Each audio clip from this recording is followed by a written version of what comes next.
Selamat siang teman-teman semuanya, saya open lagi deh ya, karena Coach Yusak sudah ada di tengah-tengah kita semua. Selamat datang Coach Yusak.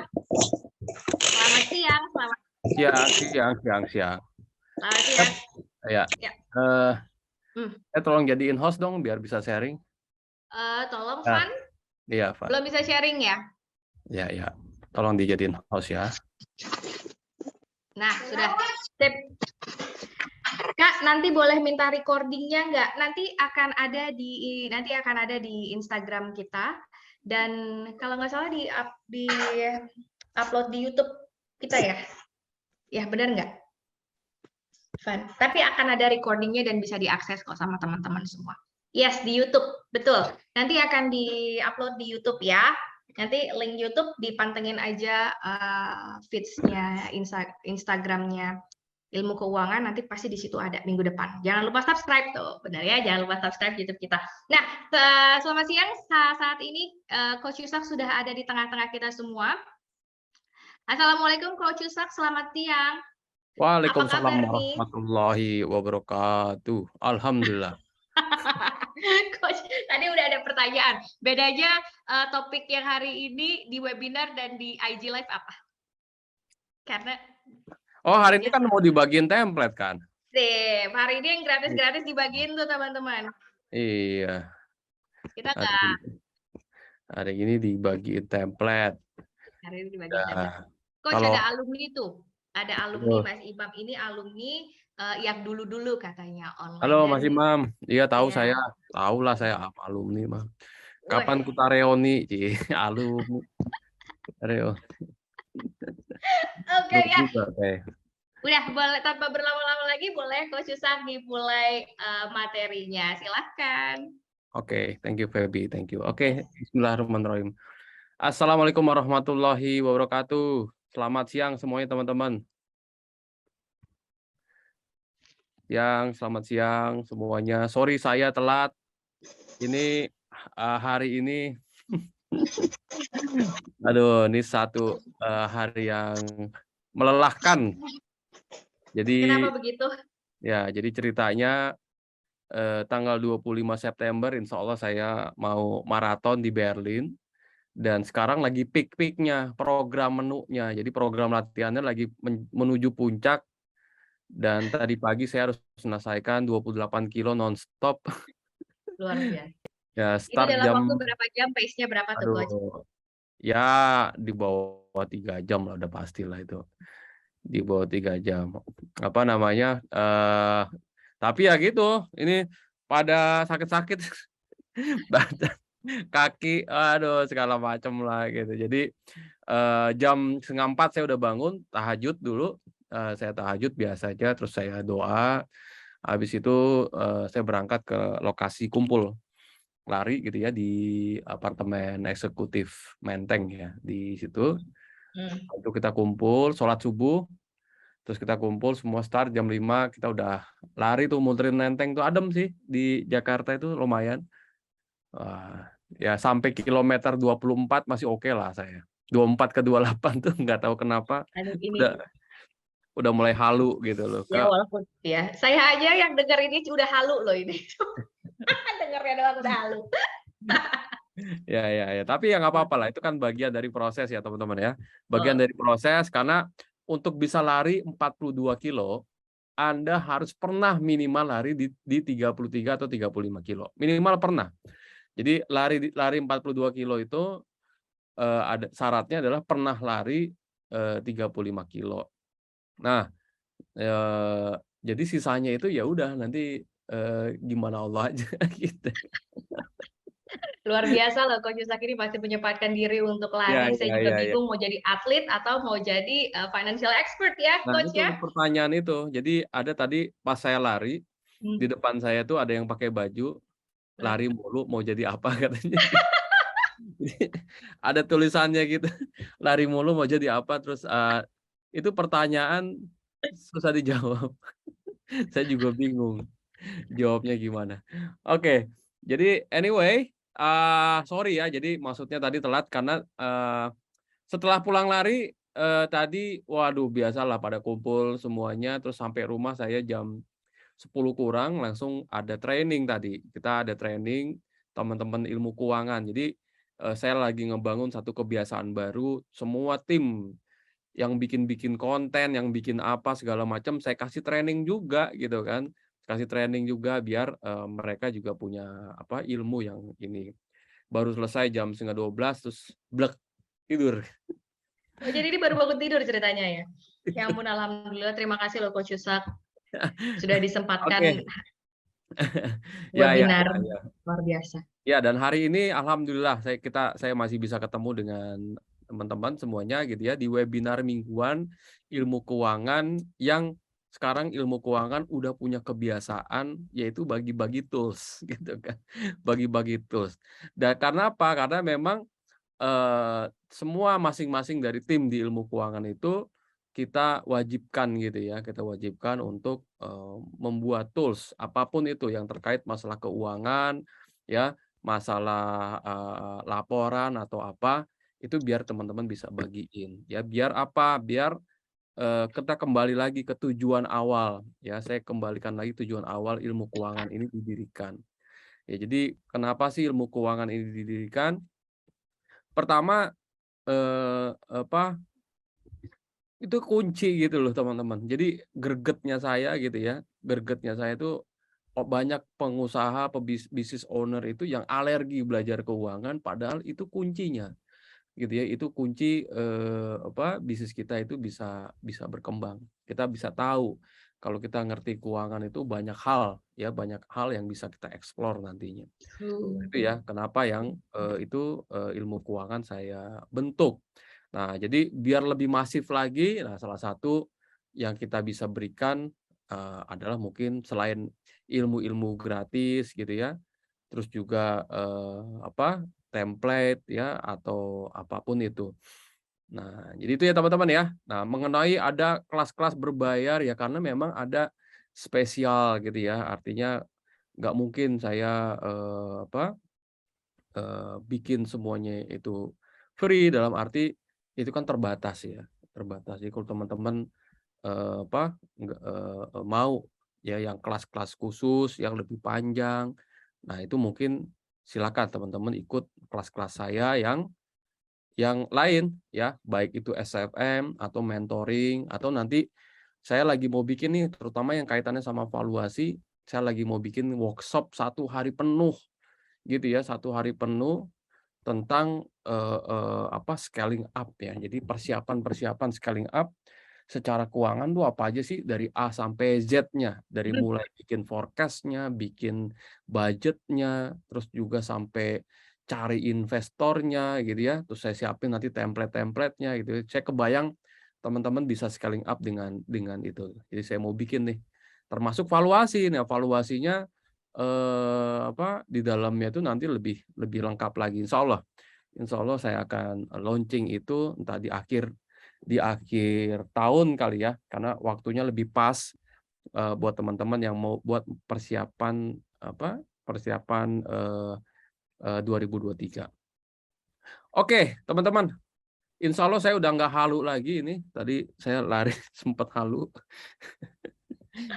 Oke, insya Allah saya udah bisa fokus sekarang untuk sharing. Nah, sesuai dengan brosur, gitu ya, sesuai dengan brosur hari ini saya akan sharing tentang business valuation. Kalau pertanyaannya beda atau sama, ya sama yang IG Live. Ya, IG Live itu kan sebenarnya cuma pancingan biar teman-teman datang ke sini gitu kan. Datang ke sini biar kita ya silaturahmi lah. Nah, cuma di sini memang insya Allah ada template yang insya Allah akan saya bagikan. Oke, nah sekarang kita mau refresh lagi. Sebenarnya saya hari ini mau judulnya tuh bukan business valuation sebenarnya, tapi brand valuation. Bagaimana menilai sebuah brand. Nah, ini karena permintaannya udah cukup banyak.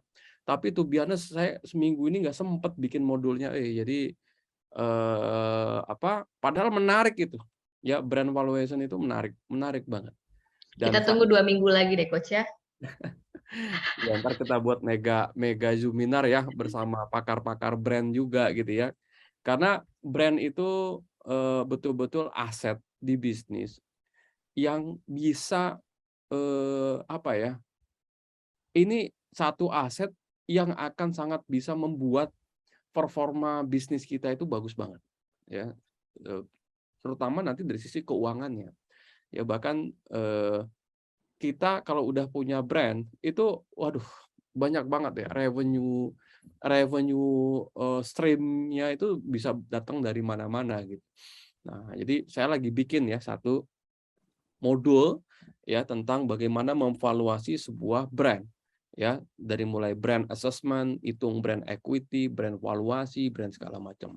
Tapi karena materinya belum selesai, ya udahlah kita business valuation aja dulu gitu ya buat ngisi. Nah, buat teman-teman yang udah pernah ikut business valuation, ya ini buat refresh. Buat teman-teman yang belum pernah, insya Allah mudah-mudahan bermanfaat ya buat teman-teman semua.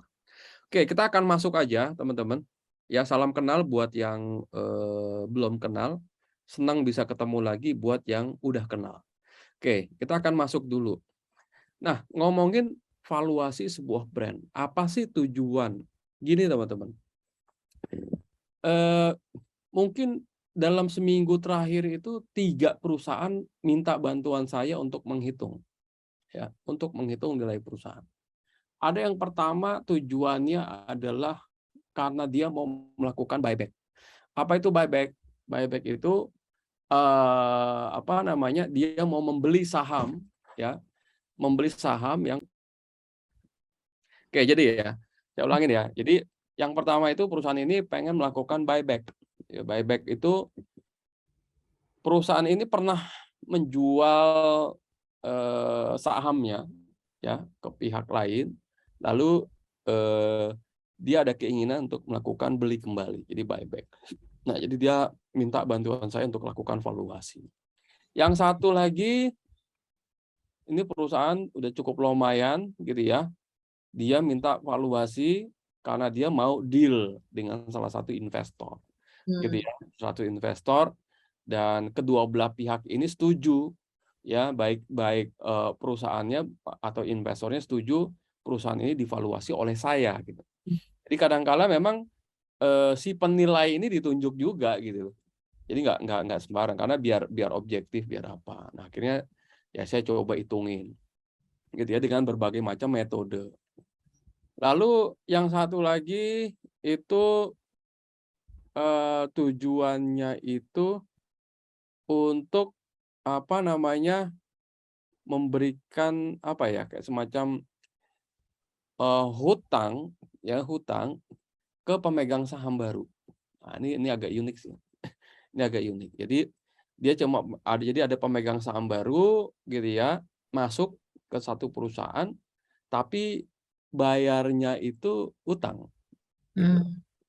Bayarnya utang. Jadi ada orang mau masuk ke satu perusahaan, lalu divaluasi, ketemulah misalkan valuasinya let's say 100 miliar misalkan. Lalu orang ini mau masuk 20%, 20 miliar. Nah, 20 miliar ini terhitung hutang. Gitu ya, terhitung hutang. Jadi itu juga kemarin juga saya sempat akun. Jadi ada banyak teman-teman. Nah, jadi intinya adalah ya ini sekarang ini udah cukup sering ya kita kalau mau berbisnis itu kita valuasi bisnis kita.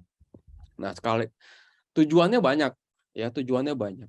Nah, lalu bagaimana kita memvaluasi sebuah perusahaan?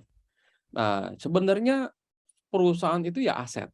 Ya sama aja. Jadi sama dengan mobil, sama dengan rumah. Sama aset gitu. Dia adalah aset. Nah, cuma begitu kita mau menilai sebuah perusahaan, memang caranya agak beda. Ya, caranya agak beda. Kenapa? Karena dia jenis aset yang berbeda dibanding mobil dan rumah. Jadi kalau teman-teman mau menilai harga sebuah rumah, ya tentunya lihat NJOP-nya gitu ya, lokasinya, luas tanah, luas bangunan, gitu segala macam gitu kan. Nah, itu ketemu nanti harga rumahnya tuh. Jadi udah ada harga pasarnya. Nah, kalau mobil aja sama aja, mereknya apa, tahun berapa, kondisinya gimana, gitu ya. Itu udah ketemu nanti harga mobilnya gitu. Nah, kalau bisnis memang agak unik, teman-teman. Jadi slide ini saya bicarakan kayak gini. Harga bisnis. Sekarang kalau saya mau tanya ke teman-teman ya, dari 3 bisnis ini, ya ada yang ini, ada yang ini, ada yang ini, yang mana yang nilainya paling mahal? Karena kalau saya tanya ke Anda nih, yang mana yang paling mahal menurut teman-teman? Yang tengah. Yang tengah. Kenapa yang tengah? Karena gede gitu ya. Kalau dilihat dari ukurannya. Kalau dari ukurannya gitu Karena ya. gede. Nah, Ya. ini uniknya bisnis, teman-teman. Ya emang kalau kelihatan kayaknya yang gedung itu wah nilainya pasti mahal nih. Jawabannya belum tentu. Bisa jadi yang gerobakan ini nilai perusahaannya lebih mahal. Ya, dia punya 1000 gerobak gitu ya. Rata-rata penjualannya sekian, lalu bisa mendapatkan sekian-sekian. Jadi bisa jadi ya ini lebih mahal, bisa jadi juga ini lebih mahal. Nah, jadi memang bisnis itu tidak bisa dilihat dari fisiknya. Banyak faktornya dia. Ya, banyak faktor yang harus dilihat. Nah, lalu bagaimana sih perusahaan itu dinilai? Sekarang kalau Anda mau membeli sebuah aset atau mobil, apa sih tujuannya? Gitu ya. Tujuannya apa misalkan? Apakah ingin Anda jual lagi ataukah Anda pengen apa? Pengen gunakan ya fungsinya gitu ya atau apa? Atau Anda mau membeli misalkan emas, tujuannya apa? Atau sekarang yang lagi rame Anda mau membeli satu apa misalkan Anda trading saham, Anda membeli saham misalkan. Tujuannya itu apa? Gitu ya. Nah, jadi bisnis gitu ya. Bisnis ini biasanya kita nilai. Kenapa? Karena bisnis ini punya yang namanya future value atau nilai masa depan. Jadi kan gini ya, kalau investor itu kan invest ke depan ya. Dia nggak peduli tuh belakangnya kayak gimana. Pokoknya ke depan ini duit gue akan menjadi apa? Apakah duit yang akan gue investasikan ke bisnis ini akan menghasilkan return yang lebih bagus dari semua instrumen misalkan. Gitu ya. Nah, jadi memang ke depan. So, yang harus dinilai dari sebuah bisnis itu adalah future-nya. Masa depannya itu seperti apa itu. Nah, menilai masa depan ini kan nggak gampang kan. Artinya nggak ya harus jelas gitu. Masa depan itu dihitung. Ya. Nah, jadi itulah teman-teman kenapa menilai sebuah bisnis ini memang agak unik. Ya, jadi nggak bisa dilihat dari bentuk fisiknya, tapi yang dilihat adalah future-nya seperti apa. Nah, future itu apa sih? Future itu adalah 1 jam kemudian itu future. Ya, 1 hari besok ya future, 1 bulan future, 1 tahun ya future. Jadi future itu adalah ya waktu yang belum terjadi kan, gitu kan, yang belum terjadi. Nah, misalkan saya mau beli satu perusahaan ya dengan valuasi 10 miliar, lalu saya pengen beli 10% 1 miliar, gitu ya. Padahal nilai dari apa namanya 10 miliar itu termasuk harga yang mahal misalkan. Tapi saya mau beli gitu. Saya mau beli. Kenapa? Karena sejam lagi saya mau ketemu dengan investor lainnya yang kemungkinan 10% ini akan saya jual gitu. Kan memungkinkan. Jadi saya beli 10% saham ya. Lalu saya punya kepemilikan 10%, lalu saya mau ketemu dengan investor yang lain, lalu saya ceritakan tentang bisnis ini, lalu investor ini tertarik, lalu saya lepas lagi misalkan. Ya, saham yang udah saya beli dengan harga misalkan 2 miliar. Saya udah untung 1 miliar tuh dalam waktu hitungan berapa gitu. Nah, ini juga sangat memungkinkan. Nah, jadi future ini yang kita harus hitung, teman-teman. Gitu ya. Nah, kayak gini misalkan startup company gitu ya, kayak Gojek valuasinya berapa. Ini Gojek rugi, tapi kok valuasinya naik terus? Ya itulah, gitu ya. Jadi si investor itu dia ngelihat future-nya.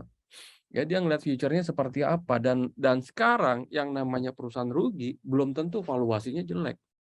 Ya tergantung dari bagaimana dia game-nya itu kayak gimana gitu. Oke, Traveloka dan segala macam. Nah, kalau public company ya udah jelas ya cara ngitungnya kayak gimana. Ini kemarin Haus dapat pendanaan seri B, ya, Kopi Kenangan diguyur 1,64 triliun. Ini bagaimana cara ngitungnya? Nah, saya bisa katakan bahwa valuasi itu lebih nyeni lah ngitungnya.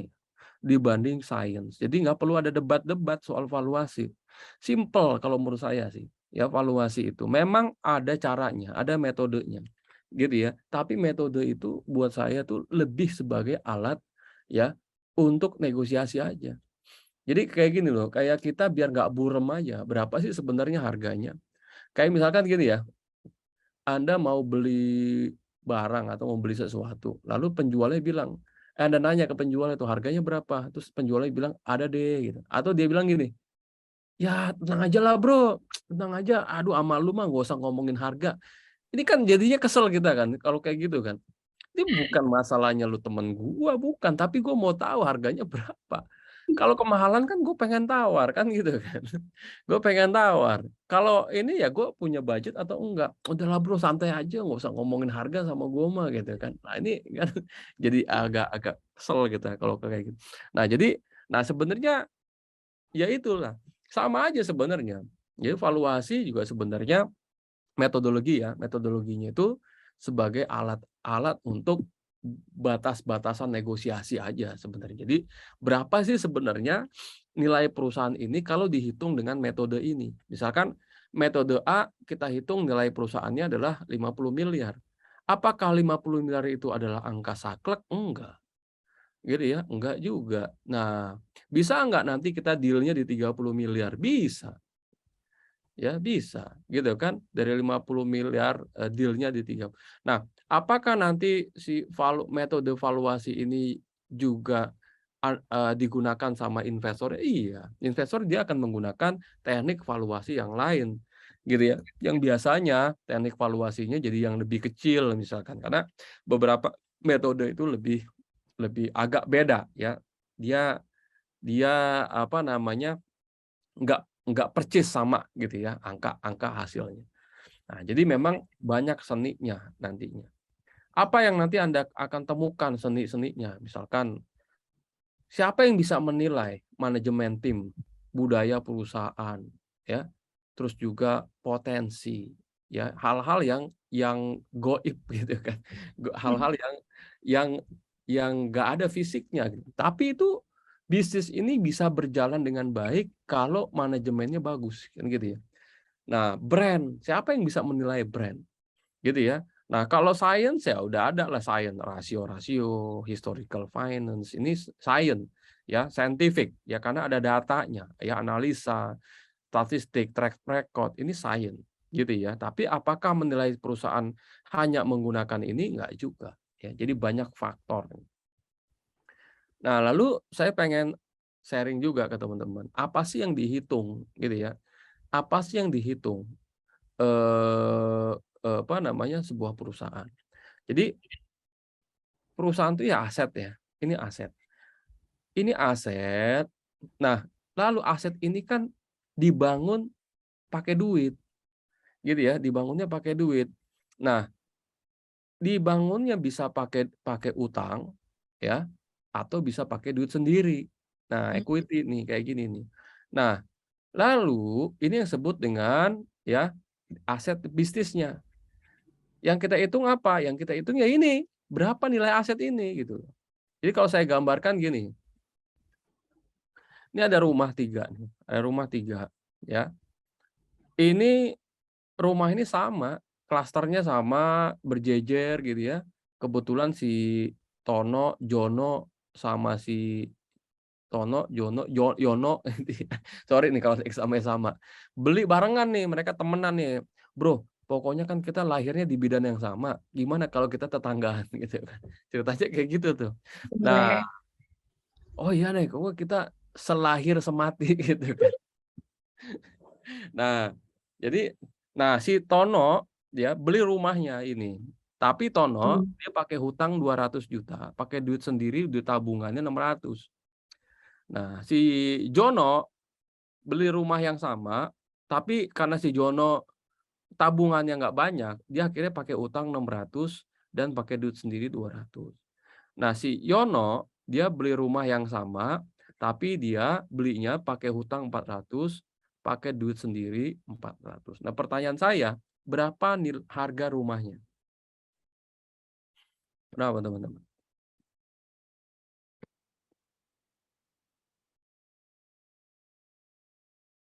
Ya, 800, Pak. 800. Nah, 800.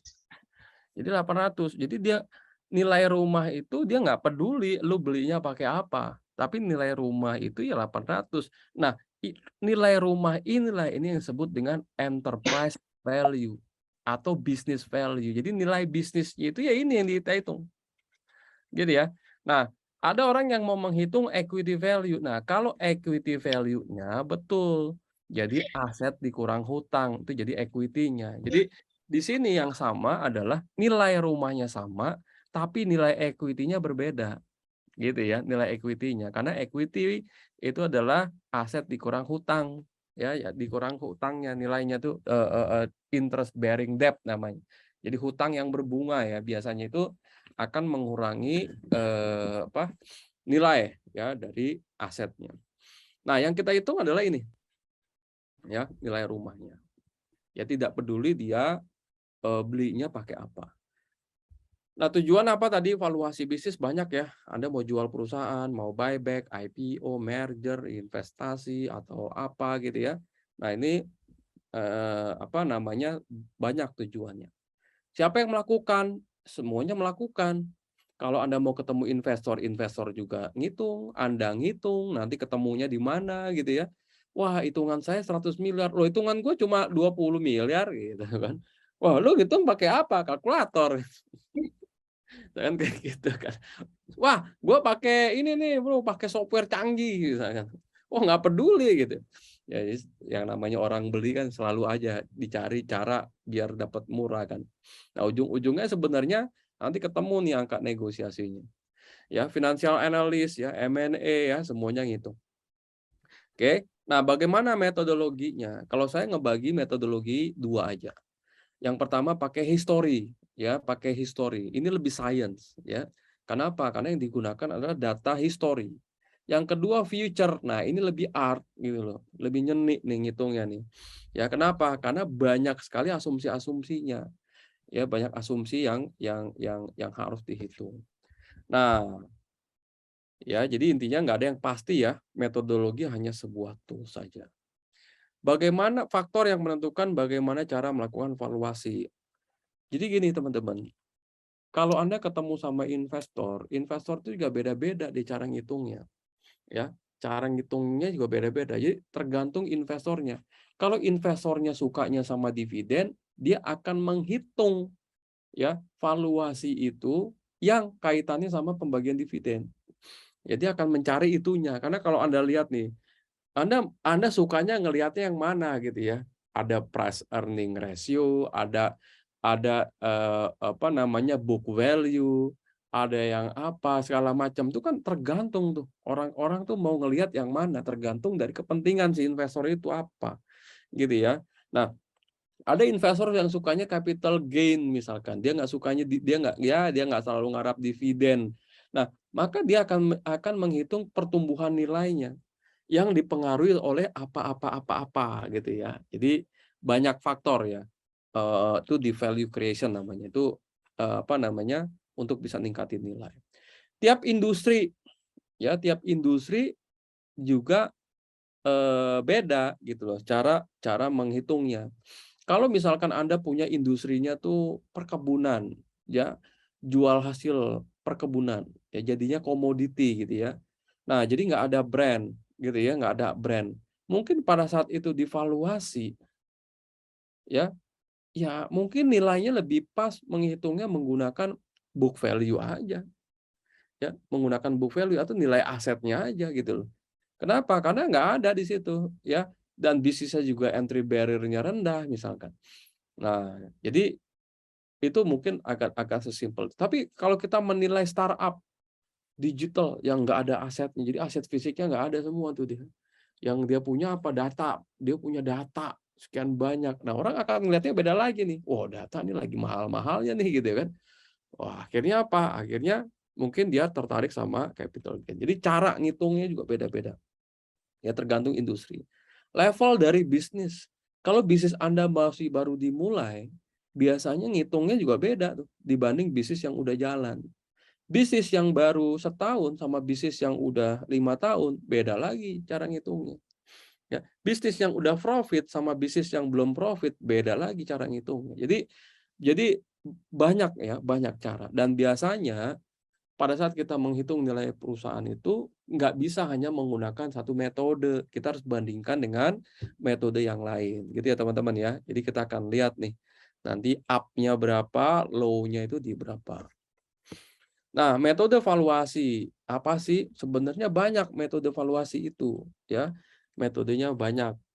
Nah, yang paling beken lah, yang paling beken itu ada yang namanya metode comparable, metode pembanding, ya, membandingkan perusahaan dengan perusahaan sejenis, ya. Jadi kita bandingkan. Apa yang dibandingin? Nah, banyak. Nanti saya akan kasih tahu. Yang kedua adalah discounted cash flow. Nah, discounted cash flow ini kita menghitung nilai perusahaan based on cash flow generated. Jadi cash flow yang tergenerate di bisnisnya, ya. Dan biasanya ini kita bikin dulu yang namanya proyeksi dulu. Kita hitung dulu cash flow yang akan tergenerate, yang akan ya 5 tahun yang akan datang itu berapa. Nah, itu baru kita hitung yang namanya itu apa namanya present value-nya itu berapa. Gitu ya. Atau bisa juga pakai book value atau bisa juga pakai yang lain-lain. Jadi banyak cara. Nah, pertanyaannya yang mana yang paling gampang? Yang paling gampang ya comparable menurut saya. Ya. Book value ya lebih gampang. Anda tinggal lihat neraca udah jadi tuh. Berapa nilai perusahaannya. Ya. Comparable ini ya, jadi kalau diurutin ini paling gampang, tapi catatannya ini harus punya neraca ya. Yang kedua ini, yang ketiga ini. Kenapa ini ruwet gitu ya? Kenapa ini ruwet? Karena kita harus bikin proyeksi dulu. Banyak asumsi-asumsinya di sini. Gitu ya. Yang selanjutnya setelah ngitung asumsi, kita juga harus menentukan faktor diskonnya. Ya, faktor diskonnya dan segala macam cost of capital. Jadi agak lebih panjang. Nah, insya Allah discounted cash flow yang akan saya siapkan di modul finance up ya, terus finance for scaling up. Saya mau workshopkan itu. Saya mau workshopkan nanti udah langsung template ngitung sampai DCF ke sana. Karena banyak juga investor yang dia menghitungnya pakai DCF soalnya. Nah, jadi hari ini yang saya mau bagikan yang mana? Yang comparable aja, lebih gampang ya. Nah, lalu bagaimana kalau ngelihat dari sini, apakah semuanya harus punya laporan keuangan? Ini ya, ini ya. Yang ini bisa iya, bisa enggak. Ya, bisa iya, bisa enggak. Jadi kalau ini belum punya laporan, kenapa? Karena ini adalah ke depan dia. Ya, ini ke depan. Ini bukan historical. Kenapa? Historical kita gunakan untuk sebagai acuan asumsi aja, ya, untuk forecasting dan segala macam ya, historical. Tapi apakah forecasting harus menggunakan historical data? Enggak juga. Ya, enggak juga. Anda bisa pakai asumsi-asumsi yang lain ya untuk bisa menghitung proyeksi gitu loh. Nah, jadi ini enggak harus ya, tapi dua ini harus pakai data. So, bagaimana pertanyaannya kalau bisnisnya startup? Bisa nggak pakai ini? Bisa.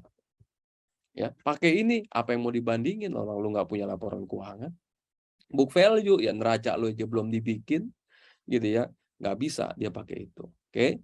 Nah, tapi ada satu metode lagi teman-teman, ada satu metode lagi yang digunakan sama beberapa investor untuk menilai startup. Nah, yang namanya kualitatif ya, metode kualitatif. Dan metode kualitatif ini dia itu nggak ngelihat bisnisnya secara angka sebenarnya. Dia cuma menggunakan kayak semacam apa ya? Dia akan ngelihat beberapa komponen di dalam bisnis itu bagaimana kualitasnya. Ya. Nah, komponennya apa aja? Misalkan nih. Nah, tim. Gue mau lihat timnya. Nih bisnis lu bagus, siapa sih lu gitu kan. Nah, biasanya yang metode-metode kayak gini nih investor ini kepo nih sama siapa Anda gitu. Ya Anda ini siapa gitu. Makanya ya, kalau Anda lihat ya, Anda perhatikan teman-teman. Ini ya fakta atau bukan atau mitos. Kalau Anda pengen dapetin investor yang bagus pada saat bisnis Anda mau dimulai, cari lulusan luar negeri. Nah, itu satu. Saya nggak tahu ini kayak gimana. Cari lulusan luar negeri. Yang Inggrisnya bagus banget, yang ini banget, yang segala macam itu gampang banget. Kenapa? Karena venture capital segala macam itu ya mereka lulusan sana semua, teman-teman. Jadi ya sebisa mungkin ya cari tim Anda ya yang lulusan sana. Nah, jadi kenapa? Karena pada saat itu startup itu akan dilihat itu. Itu akan dilihat siapa lu.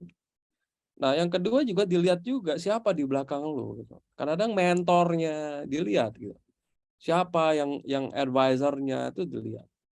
Nah, dan itu biasanya bobotnya paling tinggi tuh tim gitu. Ya. Terus ada yang namanya quality ide-nya gitu ya. Terus produknya, IP protection ya, brand atau paten ya, kalau Anda memiliki itu segera itu daftarkan di depan itu. Ya, Anda daftarkan merek, Anda daftarkan ini gitu ya. Ya, banyak bisnis yang udah besar tapi lupa daftarin merek. Itu bahaya sekali. Ya. Nah, terus juga masalah yang lain-lain ya itu juga akan dilihat. Ini contohnya ya. Ini bobotnya juga nih skor ya, maksimal valuasi dia berapa, dia hitung ketemu nih pre-money valuation-nya. Ya, pre-money valuation-nya di angka sekian. Oke, jadi nggak ada data yang dilihat, ya dia cuma ngelihat. Nah, ini biasanya ya. Terus tim itu dilihat. Biasanya tim itu bobotnya paling besar. Nah, itu metode kualitatif, teman-teman. Nah, apakah bisnis yang udah 2 tahun bisa digunakan metode kualitatif? Gitu kan? Ya, bisa aja sih sebenarnya. Ujung-ujungnya sih walaupun Anda punya history, Anda punya data, tetap aja dia akan melihat siapa Anda. Jadi siapa Anda itu akan dilihat sih sepanjang masa gitu loh. Karena bisnis itu melekat ya dengan kita ya.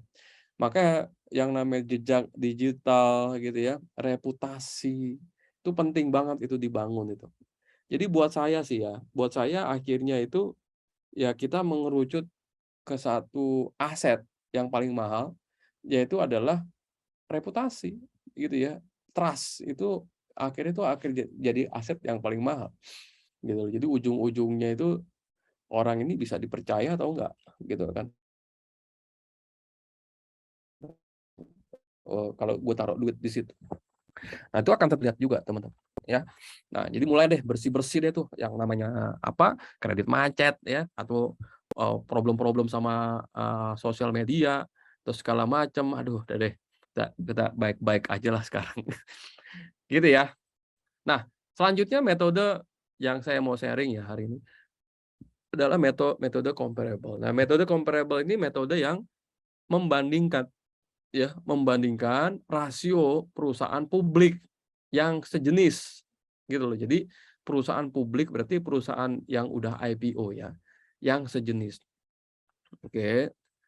Nah, untuk kita bisa bandingkan apa pembandingnya. Nah, ini saya kasih contoh nih, teman-teman. Ya, saya kasih contoh. Nah, yang pertama yang kita bisa bandingkan ya adalah yang paling sering ya, namanya EBITDA. Apa itu EBITDA? Ya, EBITDA ini earning before interest, tax, depreciation, and amortization. Jadi earning itu berarti untung ya, keuntungan perusahaan. Ini sepertinya Coach Yusak lagi ada masalah koneksi ya. Ya. Nge-like-nya di Coach aja atau di teman-teman atau di saya juga? Boleh dibantu feedback-nya ya. Di sini aman, Mbak TK. Aman ya? Oke, berarti di Coach aja ya. Oke, kita tungguin ya. Sebelum ya. Nah, Coach.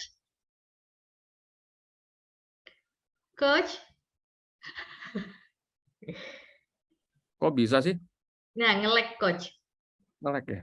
Ya, tadi terputus. Saya ngomong sampai mana tadi? Boleh dijelasin EBITDA-nya lagi deh kalau gitu. Tadi putusnya di situ. Ya, EBITDA ya. Yes. Oke. Ya itu ya. Jadi EBITDA kapan? Ya, EBITDA yang udah terjadi, tapi ada investor juga yang mau menggunakan EBITDA tahun yang jalan. Contohnya sekarang udah bulan Agustus nih, gitu ya. Udah mau masuk September. Jadi sebentar lagi udah kuartal 3. Gitu ya. Anda mau ketemu investor sekarang. Nah, apakah Anda menggunakan EBITDA tahun 2021 or EBITDA forecast tahun 2022? Nah, karena ini udah masuk kuartal 3, bulan-bulan terakhir, udah masuk kuartal 4, memungkinkan aja ya kita menggunakan EBITDA forecast gitu. Tapi kalau bulannya masih di Januari, ya biasanya dia akan ngelihat EBITDA di tahun yang udah terjadi. Jadi itu sangat memungkinkan. Oke, nah ini contohnya ya. Ini contohnya EBITDA multiple. Contohnya misalkan perusahaan Anda itu perusahaan tepung. Nah, Anda tinggal cari nih perusahaan tepung, ya, Anda perusahaan tepung yang udah publik. Ya, cari di sini, dan carinya di mana? Kalau saya biasanya nyarinya di Yahoo Finance. Jadi saya paling senang di sini gitu. Kenapa Yahoo Finance? Karena Yahoo adalah gitu kan, email pertama saya. Karena saya nggak mau kehilangan koneksi sama Yahoo. Dan semua fiturnya Yahoo udah nggak saya pakai, makanya saya pakai Yahoo Finance. Biar ada nostalgia. Ya, Yahoo itu dari zaman jadul gitu ya. Jadi minimal saya ada koneksi lah sama Yahoo. Semenjak Yahoo Messenger udah nggak ada lagi. Dan apalagi curhat. Biasa saya habis 28 kilo teman-teman. Jadi agak halu saya. Halu-halu dikit nggak masalah. Teruskan Coach. Oke, nah ini contohnya perusahaan yang udah go public ya. Jadi ada Dehan, ada ini. Nah teman, saya coba bahas satu-satu nih dari sini nih. Perusahaan yang akan kita compare perusahaan apa? Pertama perusahaan sejenis yang betul-betul sama, gitu ya. Yang kedua, kalau bisa areanya juga sama. Jadi kalau Anda di Indonesia, cari ya perusahaan Indonesia. Itu dulu.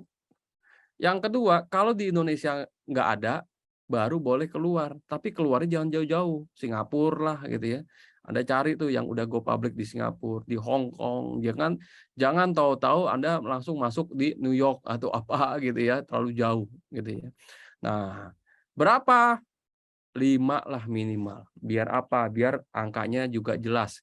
Karena kalau cuma satu, ya satu ini kadang-kadang bias angkanya. Jadi kita cari minimal bandingnya 5. Nah, selanjutnya setelah Anda tahu sini, Anda tinggal cari EV ini enterprise value. Ini kok ada yang Abu Ibrahim kok ada di Corbuzier sih ini? Kereta apa tuh? Ya. Oke. Nah, ini apa namanya? Oke. Nah, jadi di sini ada nih enterprise value-nya, Anda masukin di sini. Sales-nya kan kelihatan ya. Di sini sales-nya kelihatan, di sono kelihatan. Nah, EBITDA-nya dia kelihatan, earning-nya kelihatan. Dari sini Anda tinggal bagi aja nih EV per sales, EV per EBITDA, dan price earning-nya. Gitu ya. Ketemu nih, Dehan Flour Mills gitu ya, EV per sales-nya 0,5 kali. 0,5 kali. Jadi intinya apa? Intinya kalau Anda perusahaan tepung yang seperti ini, maka valuasinya Anda adalah setengahnya dari omset Anda. 0,5 kali. Tapi ini kan kalau pakai Daehan, kalau pakai yang lain kan ada yang 1 kali, ada yang 1,2 kali. Ya udah makanya dibuat 5. Nanti setelah ini Anda cari average-nya. Angka rata-rata ya dan angka median. Rata-rata sama median bedanya apa? Rata-rata ya semuanya Anda jumlahin, Anda bagi jumlahnya. Kalau median angka tengahnya. Gitu ya. Nah, kebetulan di sini EV per sales-nya angka rata-rata dan angka tengahnya sama 0,8 kali. Karena pembandingnya udah 5, kalau perusahaan Anda omsetnya 10 miliar, Anda menggunakan ini ya metode ini EV per sales, maka valuasi Anda ya 8 miliar. Loh, lebih kecil dari omsetnya dong kalau kayak gitu. Nah, kita lihat di bawahnya teman-teman. Mayora, Nippon, Nissin, Mondelez, Kraft. Kalau Anda lihat di sini sama di atas, ya, ini sama di atas, ini lebih ke commodity company, ini branded product.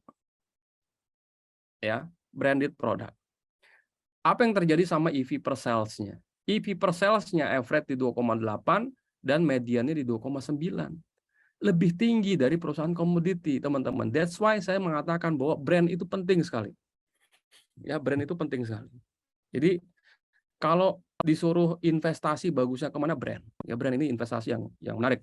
Saya lagi bikin satu modul ya, yang tadi ya, brand valuation ya. Saya mau ngupas bagaimana Starbucks itu bisa menjadi seperti bank dan bagaimana McDonald bisa punya perusahaan real estate gitu ya, karena dia punya brand. Dan ini penting sekali. Nanti saya lagi mau bikin nih, biar teman-teman juga bisa ngikutin. Nah, jadi kalau ngeliat dari sini, gede nih dia nih, ya karena dia branded product, ya dia branded product. Jadi EV per sales-nya kalau Anda perusahaan sejenis biskuit, ya dan segala macam gitu ya, yang branded, maka pengalinya bisa 2,9 kali. Jadi kalau revenue Anda 10 miliar, maka mungkin 30 miliar Anda punya valuasi. Nah, itu dari sales. Karena dari EBITDA, ya. Dari EBITDA di sini sama ya. Average-nya di 10,6, mediannya di 8,8. Ini yang branded itu lebih gede nih, 16 dan 15. Ini gede banget nih. 15,9 dan 16,1. Gitu ya. Nah, angkanya gede dari EBITDA. Ya, jadi ini Anda tinggal kaliin aja nanti. Kalau kita ngomongin EBITDA multiple, tinggal kaliin aja Anda punya EBITDA berapa. Kalau EBITDA Anda 10 miliar, maka valuasi Anda dikali 15. Ya, sekitar 150-an miliar. Nah, begitu juga dengan price earning. Earning itu dari keuntungannya gitu ya. Sama aja metodenya. Nah, bagaimana sih ngelihatnya? Saya coba buka ini ya. Coba ngelihat di Yahoo Finance. Yahoo Finance. Sekarang saya sharing. Ini buat teman-teman yang udah ini pasti udah jago lah ya. Nah, misalkan kita mau cari valuasinya siapa tadi itu? Tadi siapa sih? Itu ya. Kita cari di sini Mayora Jakarta. Nah, di sini udah ada datanya teman-teman nih. Jadi kita lihat sini statistik udah ada semua nih, enterprise value. EV per EBITDA-nya sebenarnya udah ada dia. Anda sebenarnya nggak perlu lagi pakai Excel yang tadi karena udah dihitungin nih sama dia. 27 kali loh, lumayan nih. Naik. Terus EV per revenue-nya 155. Ya. Nah, terus enterprise value-nya di 45,15 triliun. Ini udah ada nih angkanya nih. Anda mau lihat sales-nya di sini, finansialnya ada lengkap ya, revenue-nya berapa, ini berapa segala macam. Nah, jadi angka ini nanti Anda pindahin ke Excel yang akan saya kasih, gitu ya, yang akan saya kasih. Pak, kalau saya bikin presentasi bisa nggak langsung aja bikin yang kayak gini, gitu ya. Jadi nggak usah pakai Excel tadi, udah aja Mayora 27 kali, ini kali. Ya sebenarnya boleh-boleh aja, tapi kurang profesional aja, gitu loh. Jadi coba kita bikin ya tabelnya gitu ya kalau kita presentasi. Jadi biar tahu oh angkanya ini, angkanya ini. Jadi proses menuju ya, proses menuju sebuah angka itu ya harus ada Anda kasih lihat. Gitu ya teman-teman ya. Nah, jadi ini ya, ini EBITDA multiple. Itu paling gampang. Nyarinya di mana? Di Yahoo Finance. Ada nggak cara lebih gampang untuk menghitung EBITDA multiple-nya ini? Ya, yang paling gampang ada di sini nih. Saya suka sharing nih. Equidam, ini website equidam.com. Saya bukan bagian dari Equidam, tapi ini dia udah menghitung nih. Kayak rata-rata untuk industri airline 8,16 kali gitu ya. Advanced medical equipment teknologi 24,8 kan udah ada nih. Ya, jadi dia udah menghitung rata-rata. Tapi apakah ini bisa kita gunakan? Saran saya ya enggak juga gitu ya. Lebih baik kita menggunakan yang lebih ada hitungannya. Walaupun ini untuk mempermudah aja. Jadi kalau di obrolan warung kopi ini lebih cocok nih. Misalkan nih Anda lagi ngomongin, berapa sih? Lu tahu nggak multiple-nya untuk bisnis skincare? Anda tinggal cari lah di sini gitu kan. 16 bro gitu kan. Ya udah di situ aja obrolannya gitu kan. Tapi ketika ketemu investor ya harus dibikin lah labelnya, segala macam harus lebih jelas gitu ya. Mana itu EBITDA? Nah di sini kalau misalkan di laporan keuangan EBITDA nih ya adanya, kalau saya ya EBITDA itu saya taruh bawah di sini karena EBITDA ini sebenarnya sebenarnya gitu ya. Nggak semua perusahaan itu memasukkan EBITDA dalam laporan keuangan. Ya, laporan keuangan. Jadi laporan keuangan yang umumnya itu biasanya EBITDA itu nggak nongol, gitu ya, nggak muncul dia. Ya, tapi ada juga yang memunculkan, gitu ya, ada juga yang memunculkan. Nah, tapi kalau saya munculkan, gitu kan. Jadi ini EBITDA, ya EBITDA-nya sekian. Ya, kalau ini kita mau tadi pengalinya di 20, ya udah 10 miliar dikali 20. Nah, pertanyaannya, apakah metode itu apa ya? Valid? Ya hampir semuanya menggunakan itu. Ya, bahkan perusahaan-perusahaan merger akuisisi itu banyak juga menggunakan. Jadi metode ini metode yang masih sangat sering digunakan. Jadi kalau kita ngobrol sama investor dan sama-sama menggunakan metode yang sama, ya kemungkinan hasilnya juga akan mirip-mirip. Gitu ya teman-teman ya. Nah, tinggal kita akan lihat aja nantinya. Oke, angkanya akan kayak gimana. Oke. Nah, itu mungkin ya, itu mungkin. Ada nggak metode yang lain? Nah, saya sebenarnya pengen ngebahas yang discounted cash flow nih, yang DCF ini. Tapi ya waktunya nggak akan cukup, dan yang kedua panjang gitu ya, dan harus ada hitung-hitungannya. Nah, lalu bagaimana dengan Excel-nya? Nah, yang mana yang mau dibagiin Excel-nya? Nah, teman-teman sambil nungguin coach, boleh ya kalau yang mau bertanya boleh ditaruh di kolom chat ya teman-teman ya. Ini sebenarnya udah ada beberapa pertanyaan loh coach. Ya. Oke. Nih. Nah. Ya. Oke, jadi yang saya mau bagikan nanti template ini ya. Nah, nanti template ininya teman-teman tinggal masukin aja. Ini semuanya udah ngerumus nih. Ini udah ada angka average-nya, mediannya. Jadi tinggal ganti aja perusahaannya sesuai dengan perusahaan yang sejenis, ya. Nanti tinggal masukin, nanti ketemu, udah tinggal Anda kaliin aja.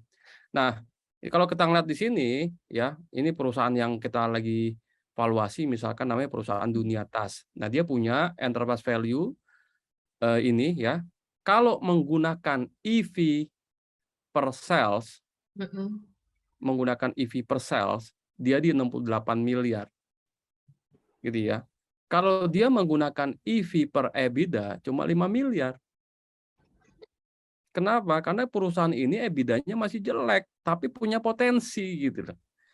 Nah, jadi perusahaan ini punya potensi. Kenapa EBITDA? Karena EBITDA ini kan dipengaruhi sama apa? Sama biaya. Jadi misalkan perusahaannya masih 1 tahun, masih 2 tahun, masih melakukan aktivitas marketing yang begitu masif, sehingga menggerus laba, gitu ya. Nah, tapi dia punya potensi, gitu loh. Kalau menggunakan EBITDA agak bias jadinya, gitu, agak bias. Nah, kalau yang kayak gini, kalau memang punya potensi, lebih cocok menggunakan EV per sales, or menggunakan DCF, itu lebih cocok sih sebenarnya. Kenapa? Karena perusahaan ini kalau pakai EBITDA ini cuma 5 miliar, kalau pakai sales 68 miliar. Nah, nanti saya sharing yang ini ya teman-teman ya. Nanti saya bagikan di sini aja toolsnya di sini. Oke, nah lalu bagaimana sih gambaran report? Kalau kita ya tim di ilmu keuangan, ini saya kasih satu contoh aja ya. Jadi kita buat nih valuation reportnya nih. Ya ini untuk salah satu perusahaan yang kita bantu bikin. Jadi ada company, nanti daftar isinya ini ada company summary, forecast-nya, terus ownership, ya. Terus kita menggunakan valuasi menggunakan EV per sales, EBITDA, PE ratio, dan financial projection. Ya, kita konklusi. Ini perusahaannya, last operation performance ini EBITDA gitu ya. Kita hitung opportunity segala macam. Lalu ini forecast summary-nya, lalu ownership-nya. Nah, ini valuation-nya, ya kan? Kita hitung valuation-nya. Low-nya di angka 34, high-nya di 57. Nah, akhirnya deal valuasinya di angka 37. Nah, ini ada 3 valuation method yang kita gunakan. EV per sale 1,8 kali, EBITDA 5,1, PE price earning rasionya di 9,4 kali. Nah, angka ini udah nih EV per sales ngebedahnya gitu ya. Ini EV per EBITDA gitu ya. Nah, terus ini proyeksi segala macam. Sebenarnya masih bisa dilanjutkan sama perhitungan DCF, tapi ya kebutuhannya waktu itu nggak sampai situ. Nah, gitu ya teman-teman ya, kira-kira ya. Nah, kalau misalkan nanti teman-teman mau lebih dalam belajar ini, gitu ya, belajar tentang finance ya lebih dalam, gitu ya. Silakan teman-teman terus ya keep in touch sama ilmu keuangan, dan kalau teman-teman tertarik mau belajar lebih dalam, gitu ya. Kebetulan saya ada kelas SFM ya, Smart Financial Map, gitu ya. Mana nih? Smart Financial Map. Nah, ini yang batch yang udah ke-16. Jadi batch yang udah ke-16 itu insya Allah saya adakan tanggal 27-28 minggu depan. Ya, tapi slotnya kalau nggak salah per hari ini tuh tinggal 2 atau 1, saya lupa gitu ya, atau udah full saya nggak tahu. Coba dicek gitu ya. Dan khusus buat teman-teman yang ada di sini, kalau teman-teman mau ikut gitu ya, silakan. Nanti Miss Feby ini akan ngasih promo kemerdekaan, infonya kayak gitu kan. Karena kalau udah ngomongin jualan saya nggak ikutan biasanya. Biar teman-teman aja lah. Nah, yang kedua adalah saya lagi bikin program mentoring. Nah, ini nih. Jadi ini mentoring ini saya bikin karena gregetnya saya gitu ya. Gregetnya saya sama perusahaan-perusahaan. Jadi tim keuangannya udah ada, udah tetap aja gitu loh. Ini ngambil keputusannya ini masih aja ngawur gitu. Jadi beberapa perusahaan ngiklan mulu, tahu-tahu WhatsApp ke saya, "Coach, gimana ya Coach ya? Ini kayaknya kita nggak bisa bayar gaji." Kaget saya. Perasaan aktivitas lo gimana? Orang keuangannya gimana? Iya nih, artinya gini, saya coba mau mementoring para pelaku usaha, business owner dan staffnya, gitu ya. Agar apa? Agar pada saat pengambilan keputusan itu terukur gitu ya, ada analisanya gitu. Jadi saya mau mentoring karena saya rasa memang kalau cuma kelas-kelas kayak gini kurang gitu kan. Jadi Anda punya masalah apa, silakan tanya lah gitu ya. Jadi isinya ada materi, ada training ya, tiap minggu ada modul baru gitu ya. Lalu Anda belajar, lalu nanti kita ada sesi Zoom yang kita bisa tanya-tanya lah, tanya jawab di sana. Jadi lebih matang aja nantinya. Seolah gitu ya teman-teman ya. Nah, ini juga kalau nggak salah Miss Feby punya promo Hari Merdeka ini. Berapa saya nggak tahu. Oke, silakan. Kalau ada yang mau tanya-tanya. Udah ada nih pertanyaan. Ya, ada diskon Hari Merdeka ya. Nusa dan Bangsa nih, ini Hari Merdeka banget. Saya kasih tahu aja deh sekarang ya, biar gak bertanya-tanya untuk SFM. Sekarang last call, sisa 3 seats Coach. Sisa 3 seats. Dari harga sekarang teman-teman yang ikut webinar boleh dapat diskon 1,7 juta rupiah. Hari ini doang ya, khusus untuk peserta webinar. Dan kalau yang ini nih, kalau yang mentoring ini nih, jangan kaget ya teman-teman, karena ini shocking banget harganya. Untuk promo kemerdekaan mentoring bareng Coach Yusak, bisa tanya tentang bisnis teman-teman semua. Itu sekarang di harga 1 juta rupiah per bulan tuh. Itu harga paling murah. Ya, saya aja sampai kaget tuh ya. Tuh teman-teman ada diskon merdeka tuh, daftar mentoring ya. Karena mentoring ini limited sebenarnya seatnya ya Coach ya. Nggak bisa semuanya di-handle. Karena teman-teman akan tanya tentang perusahaan teman-teman semua di situ. Walaupun kita nggak buka yang ini ya Coach. Mau daftar SFM. Nah, kalau yang mau daftar SFM boleh langsung berikan data dirinya ke ilmu keuangan aja ya, langsung di chat. Nah, sekarang kita mau ke sesi tanya jawab, sudah boleh ya Coach ya? Karena sudah ada pertanyaan dari atas, saya periksa di atas deh dari Mbak Desiana. Coach, apakah ada formulasi perhitungan untuk menentukan EV? Terima kasih. Tadi udah. Nanti Sudah ada ini. ya? Ada, nanti ada ini. Ada tuh Nah, ya ada. Mbak Desiana ya. Nah, EV Oke. ini banyak ngitungnya ya. Kalau ini kan yang saya akan kasih kan menghitung EV menggunakan metode comparable ya. Gitu loh. Yes. Jadi, Yang hari ini dibagikan itu ya Coach ya. ya, Nah, dari Pak Redwan, Kalau perusahaan kita belum IPO, apakah bisa dibandingkan dengan yang IPO atau harus sama dengan perusahaan yang belum IPO? Enggak bisa dibandingkan dengan perusahaan IPO karena yang bisa kita bandingkan ya perusahaan yang udah IPO karena yang buka datanya kan Datanya perusahaan ya. IPO. Iya, datanya itu kalau yang belum IPO gimana dapat datanya? Itu jadi kita bandingkan justru dengan yang udah IPO. Ada borongan nih pertanyaannya, Coach. Jadi kenapa lebih prefer menggunakan EV per sales dibandingkan dengan EBITDA? Ya tergantung enggak juga kalau perusahaan yang udah ada stabil EBITDA-nya gitu ya, itu ya bisa menggunakan EV per EBITDA. Makanya saya selalu menggunakan minimal 3 metode kalau saya. 3 metode, jadi EV per sales. Kita mau lihat nih, kalau pendekatannya sales kita akan lihat salesnya. Nah tadi juga nih ada nih DDM nih yang bilang dividend discount model itu betul juga. Itu sama kayak mirip-mirip ya dengan DCF tapi dia ini lebih ke dividen yang akan dibagikan.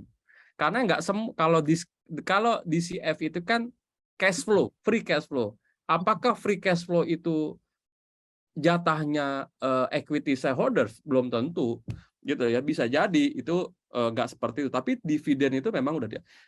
Buat perusahaan, buat investor yang lebih suka ngelihat dividen, itu lebih cocok menggunakan DDM.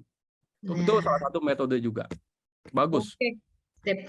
Ada dari Ratno. Saya perusahaan IT nggak punya aset, hanya SDM saja. Valuasinya gimana? Hanya pakai pendapatan saja, terus merubahnya? Emang Gojek gimana valuasinya gitu kan? Mungkin juga dia juga nggak punya aset juga gitu kan?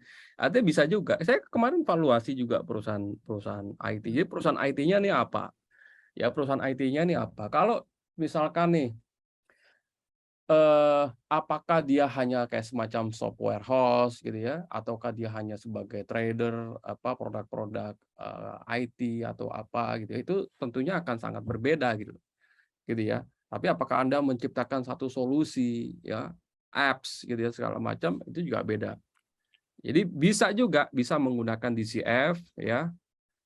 Jadi nggak perlu menggunakan. Jadi kadang-kala gini, aset fisik ya, itu beberapa metode itu jarang ya digunakan kecuali memang book value tadi gitu loh. Jarang digunakan.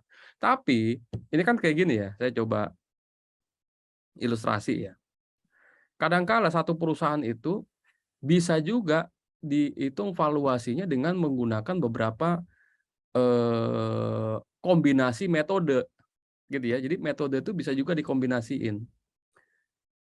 Misalkan saya mau buka yang mana ya? Jadi saya buka Excel kosong dulu lah.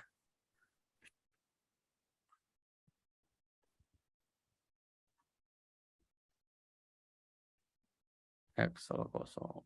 Nah ini. Jadi misalkan gini ya. Ini misalkan ada satu perusahaan ya. Dia ini punya, nah misalkan di sini ada tanah nih 1 hektar. Akan kayak gini ya. Tanahnya ini 10 hektar. Nah, di sini tapi ini tanah doang nih. Di sini ada pabrik yang beroperasi. Gitu ya. Gedein dikit deh. Nah, gini. Ada pabrik yang beroperasi. Nah, lalu perusahaan ini mau divaluasi dan ini semuanya adalah asetnya perusahaan ini. Bagaimana memvaluasi? Kan gitu kan.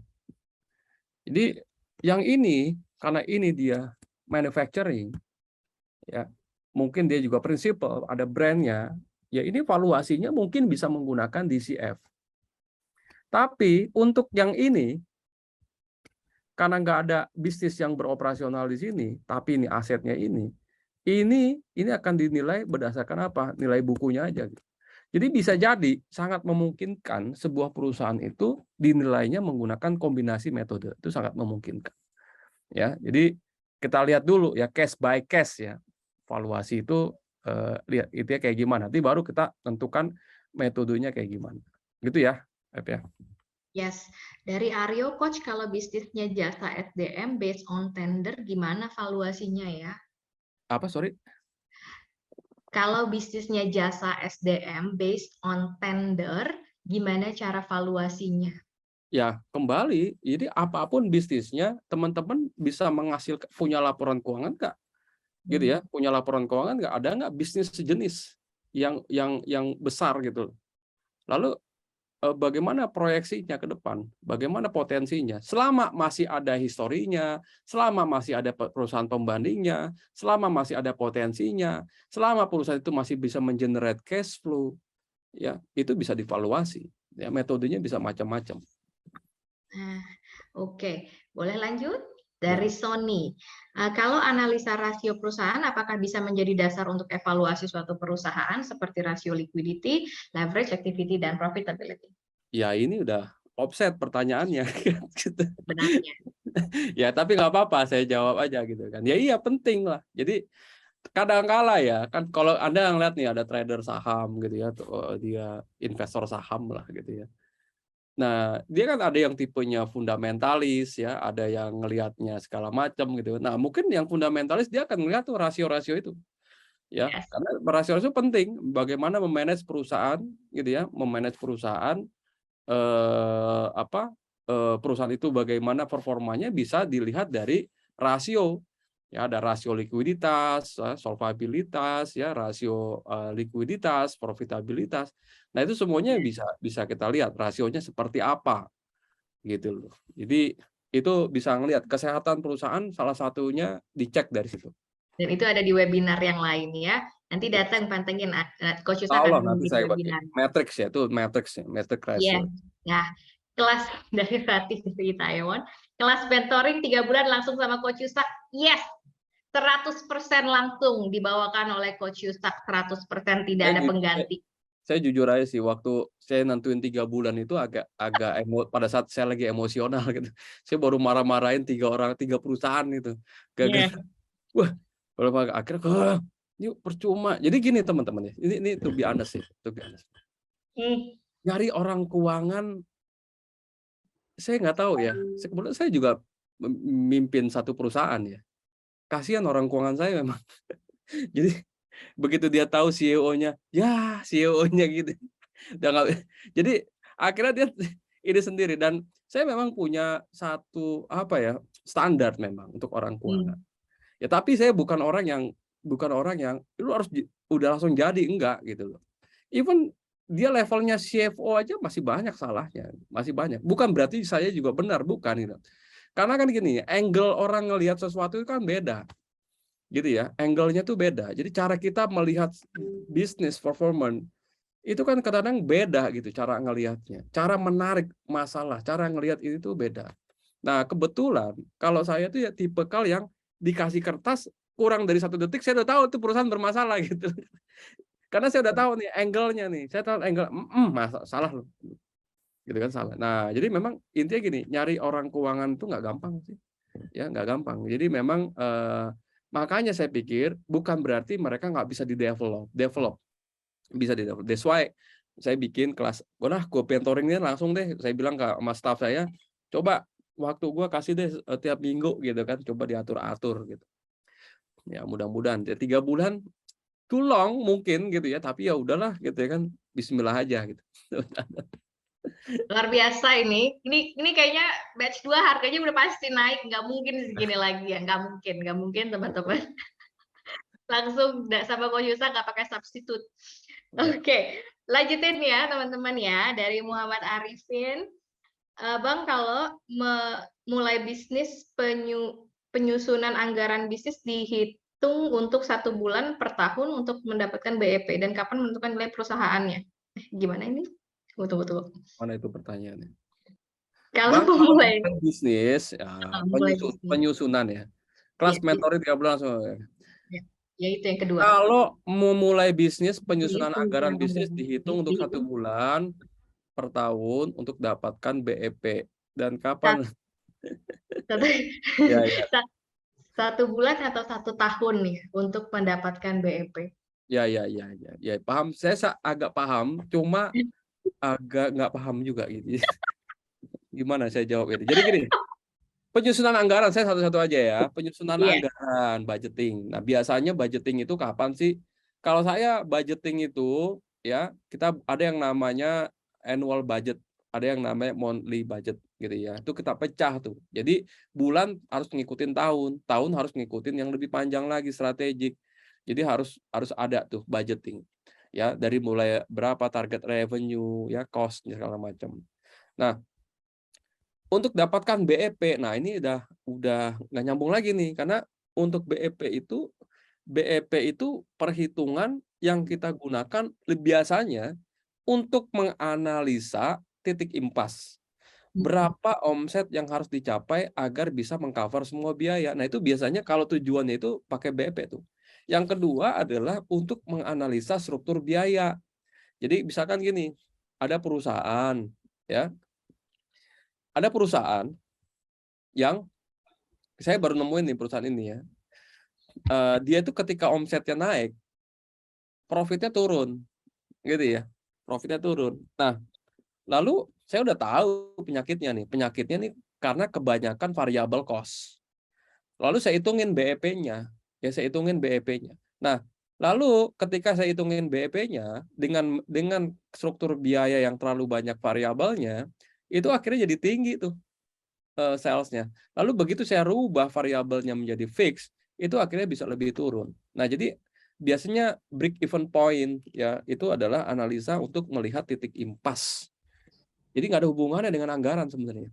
Ya, jarang ya dihubungkan dengan anggaran. Oke. Ya, itu untuk topik yang lain lagi ya.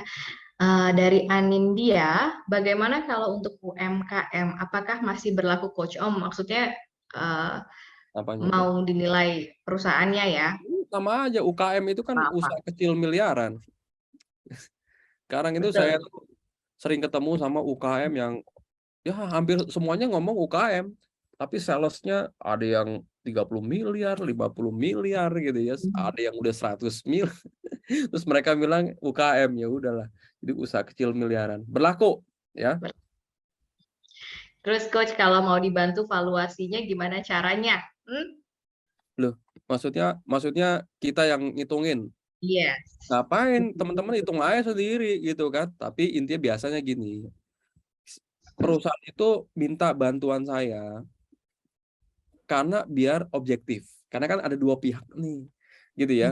Dah sama Coach Yusak gitu. Aman udah dihitungin gitu kan. Jadi biar objektif. Karena teman-teman bisa ngitung sendiri gitu loh. Ngapain malu kalau saya bantuin ngitungin gitu kan. Ya, tapi kalau mau dibantu ya saya bantu gitu loh. Bantu. Tapi kan ini template saya bagi biar teman-teman bisa ngitung sendiri. Gitu ya. Jadi dibantu pendampingan juga Coach bisa ya. Bisa hubungi aja tim saya ya, hubungin tim. Coach bisa. Kalau nggak ikut mentoring itu diajarin tuh lebih detail gimana cara menghitungnya. Kalau nggak yang paling deket nih ada SFM, dapat diskon lagi 1,7 juta. Tuh. Oke, selamat siang Kak. Maaf izin bertanya apakah file rekamannya di-share? Iya, di-share. Di-share di YouTube ya. Jangan lupa subscribe, like dan komen. Dan terus nah, nanyain template-nya kapan Coach dikirimnya dan dikirim lewat mana? Ini lewat Zoom, tinggal download aja. Ya. Nih. Tinggal download aja nih, udah saya kasih ininya. Bentar ya. Silakan nih di sedot. Nah, berikut adalah link untuk template yang bisa teman-teman download sekarang. Bisa nggak dibuka di HP? Bisa sih harusnya ya. Dibuka doang, bisa diedit yang susah. Selagi handphonenya sudah saya kirim ya. Sudah dikirim template EV EBITDA. Teman-teman bisa langsung di-download di bawah sini. Terima kasih banyak Coach Yusak. Ada pertanyaan lagi? Nah, terima kasih Coach ya. Boleh saya kasih waktu 2 menit buat mengucapkan terima kasih ke Coach Yusak yang luar biasa ini. Tepuk tangan yuk. Luar biasa. Habis lari panjang banget, halu-halu melewati kehaluan. Masih bisa loh ada di tengah-tengah kita semua. Coach, sekarang sudah hampir 2:30. Kayaknya saya udah nggak tega untuk Coach kasih materi lagi ya. Jadi kayaknya Coach-nya harus istirahat, teman-teman. Boleh saya berikan waktu 2 menit untuk mengucapkan terima kasih. Ya, sudah diberikan waktu sama Coach Yusak. Saya pribadi mengucapkan terima kasih ya, Coach. Ya, sama-sama teman-teman. Kalau ada yang mau tanya-tanya, silakan ya. Ini saya sharing nih. Silakan Nah. follow IG saya, atau kalau mau curhat panjang email ya. Kalau mau WhatsApp ini nomor saya nih. Saya obral aja. Ya bilang aja, Coach peserta Juminar gitu loh. Nah, kalau WhatsApp emang kadang-kala saya suka slow respon. Kalau WhatsApp karena panjang banget. Kalau email saya lebih sering baca email. Gitu ya, lebih sering baca email. Gitu ya. Kalau Instagram DM ya, kalau saya udah follow back udah mungkin masuk ya, tapi kalau enggak ya. Jadi itu silakan teman-teman ya.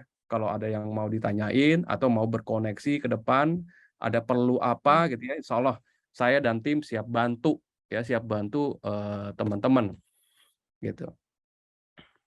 Nih ya, template-nya ada di atas ya teman-teman ya. Ada di atas, boleh di save aja, di download. Ya, Coach tidak ada template. Ada kok, ada. Yang bisa dibaca di HP itu gimana ya maksudnya? Bisa dibaca di HP itu kan pakai Excel. Harusnya bisa. Oke. Template-nya di atas. Ya. Oh, di Zoom HP nggak kebaca. Oke, kalau gitu nanti tuh dari ilmu keuangan sudah kirimkan lagi nih template-nya. Boleh di-share di Telegram, boleh nggak, Coach? Di HP nggak ada ya? Di Oh, HP-nya nggak keluar. oh gitar. Ya udah, nanti di Telegram ya. Di Telegram Yes. kita share ya. Kasih tahu aja ya, ini peserta webinar dan akan di-share di Telegram. Oke, waktu kita sudah link Telegram bisa lihat di ilmu keuangan Instagram. Nanti di situ ada linknya untuk join Telegram, teman-teman ya. Telegram. Tuh di situ tuh Telegram. Nomor kontaknya Coach nggak ada tadi diumbar padahal. Nomornya Coach tuh diumbar. Kalau nggak follow Instagramnya Yusakem Yahya. Kalau DM jarang dibaca sih sebenarnya. Jadi kapan lagi? Oh iya, kapan lagi? Insya Allah minggu depan kita ada di SFM ya, SFM di Bandung. Jadi kalau yang mau ketemu Coach Yusak, mau ngobrol-ngobrol ya. Mau sok atuh kita ke SFM lagi dapat diskon 1,7 juta. Gile, kapan lagi tuh? Biasa. Coach Yusak luar biasa. Alright, so kayaknya sudah jam 2.31, saatnya kita foto-foto yuk. Foto-foto. Ya, tapi sebelumnya kita foto-foto open cam dulu yuk. Kita open cam. Foto-foto open cam. Halo. Ini kok semuanya. Abu Ibrahim ada di Kalbuje sih? Siapa? Tuh. Keren banget. Wah, keren nih. Orang terus lain studio dia di beneran. Ada di blur. Oke. Oke. Admin boleh. Apa-apa bro, dipasang bro. Biar bagus bro. Fotoin ya admin ya. Tolong boleh. Ya. 1, 2, 3. Next. 1, 2, 3. Admin diberi kabar kalau sudah ya. Wah, rame banget nih hari ini ya. Kalau sudah boleh dikabari. Sudah, Kak Febi. Alright, kita sudah teman-teman, sudah foto-fotonya. See you. Selamat hari semuanya. akhir pekan sama keluarga. Salam buat teman-teman dan keluarga semua ya. Sama-sama. Saya pamit ya, Feb ya. Terima kasih. Terima kasih, Coach. Waalaikumsalam. Ya, waalaikumsalam warahmatullahi wabarakatuh. Nah ya, Coach Yusak sudah pamit. Saatnya saya dari Ilmu Keuangan dan admin Ilmu Keuangan undur diri. Mohon maaf apabila ada kesalahan ya. Sampai ketemu lagi ya teman-teman minggu depan. Dan kalau yang punya waktu kita ke Bandung dan kita ketemu di SFM, boleh banget join di link yang tadi diberikan sama admin Ilmu Keuangan. Ya, terima kasih banyak. Saya Febioti Pratiwi. Kalau mau follow-follow di Instagram juga boleh. @Febioti_Pratiwi sesuai namanya yang di sini. Dan jangan lupa follow Instagramnya Ilmu Keuangan dan subscribe YouTube-nya. Ya, jangan lupa selalu hadiri IG live kita setiap hari Senin atau Selasa. Itu Coach Yusak bedah Excel tuh langsung.